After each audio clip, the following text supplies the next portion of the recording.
Olá, tudo bem? No vídeo de hoje eu queria falar para vocês sobre 3 coisas importantes que você precisa saber do alfabeto espanhol. Nós sabemos que o alfabeto é a estrutura de toda língua. Quando nós queremos aprender uma nova língua, a primeira coisa que nós fazemos é aprender o alfabeto e aprender as letras diferentes que talvez tenha esse alfabeto, os sons que cada um representa, e compararmos com a nossa língua materna, para nós conseguir aprender esses sons, aprender depois vocabulário, estrutura, começar a falar a língua. Mas antes de você fazer isso com o alfabeto em espanhol, para aprender espanhol, eu queria falar para vocês de 3 coisas que são muito importantes conhecer e reconhecer antes do alfabeto espanhol. E neste vídeo, bem breve, eu quero mostrar para vocês essas coisas. Vamos lá? A primeira coisa importante que precisamos conhecer do alfabeto espanhol é que este contém 27 letras, é uma letra a mais do português. Este contém consonantes, consoantes e vocales, vogais.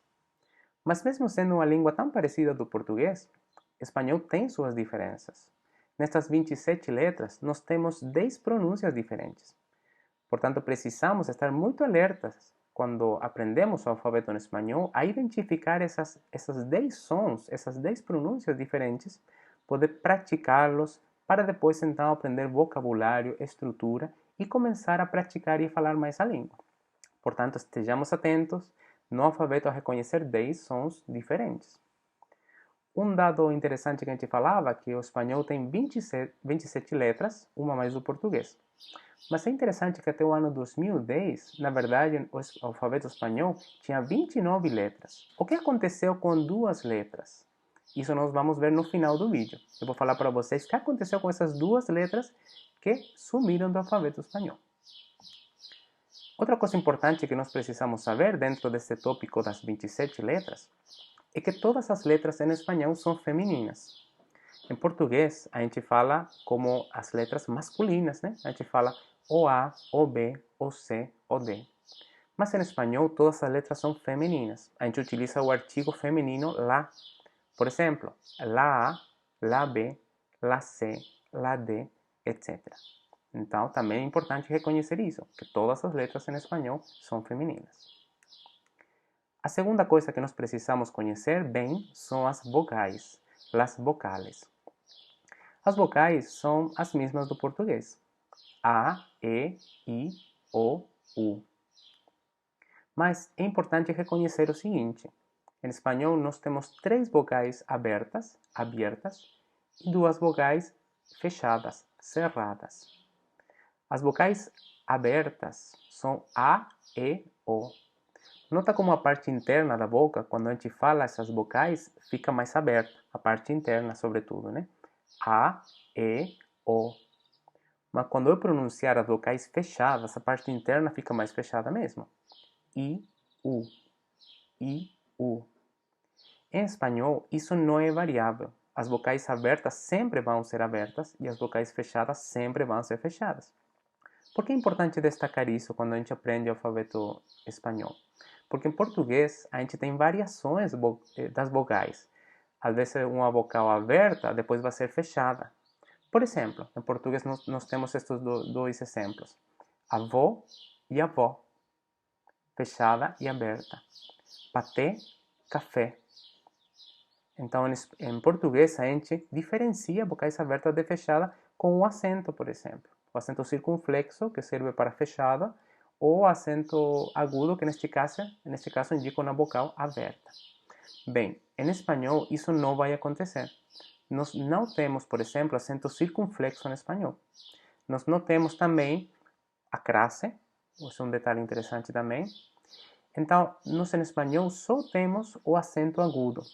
Mas esse acento agudo não vai servir nunca para mudar uma vogal aberta para fechada ou fechada para aberta. A única função do acento agudo, que é o único acento que nós temos, é indicar a sílaba forte da palavra, a sílaba tônica. Neste caso, a palavra coração, coração, coração, só para indicar som, a sílaba forte da palavra, tá bom?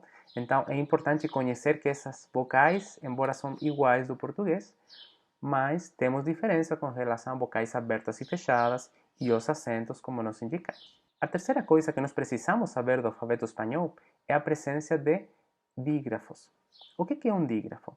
É o conjunto de duas letras que representam um som. No espanhol, nós temos 5 dígrafos, como estamos vendo aí na imagem. Nós temos a CH, CH, a doble L, temos a doble R, la Q, que seria QU, e la GU, GU. Estes 5 dígrafos, então, representam um som independente. Por exemplo, CH, a pronúncia é chocolate, Chile. Chocolate, Chile. Notamos que é um som um pouquinho mais seco do português, né? O português a gente falaria chocolate, Chile. Mas em espanhol tem um som mais seco. Chocolate, Chile. Depois temos o dígrafo doble L.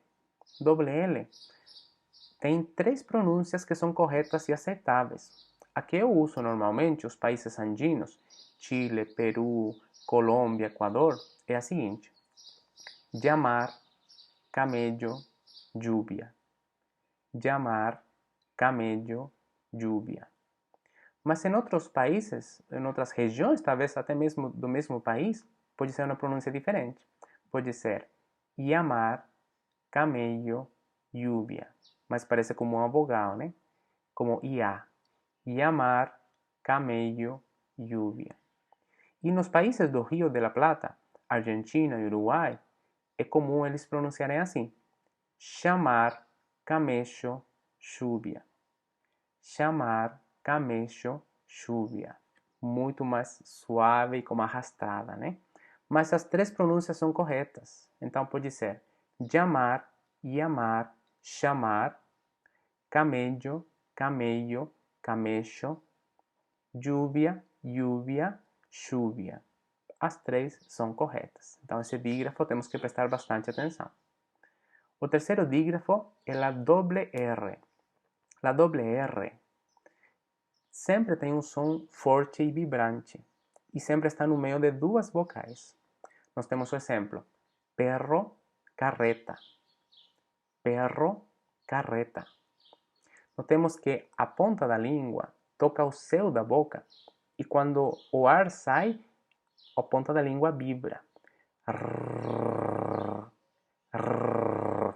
Esse é o som que nós precisamos para a doble R. Perro, carreta. Perro, carreta. Bem? O quarto dígrafo é a QU, em português, QU. Com a QU, só nós temos 2 possibilidades. Só podemos pronunciar ela com E ou com I. E a pronúncia é igual do português, que é o som de K. Temos o exemplo: queso, quiero. Queso, quiero. Em espanhol, não vamos ter essa combinação QU com alguma outra vogal. QUA, por exemplo, não vamos ter. Somente com E e com I, como nesses exemplos. Queso, quiero. E o último dígrafo que nós temos aí é a GU, em espanhol, GU, que também é muito similar do português. A pronúncia dessas palavras seriam guerra, guitarra. Guerra, guitarra. O som suave da G, né? G, ga, ge, gi, go, gu. Neste caso, com o dígrafo GU, somente com E e com I. Esse é um dado interessante. Só com G e Gi. Muito bem, nós temos aí os 5 dígrafos, que é a terceira coisa importante que nós precisamos conhecer com respeito do alfabeto espanhol. No começo do vídeo, nós falamos que o alfabeto espanhol tinha 27 letras. Isso era de fato uma das coisas importantes que nós precisávamos conhecer.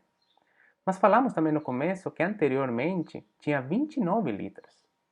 Mas alguma coisa aconteceu então que tiraram 2 letras. Isso aconteceu no ano 2010.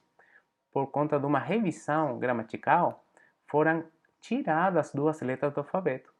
Hoje já não são consideradas letras a Che e a Edge, que anteriormente eram consideradas letras individuais, até com seus próprios com nomes específicos, né? Che e Edge.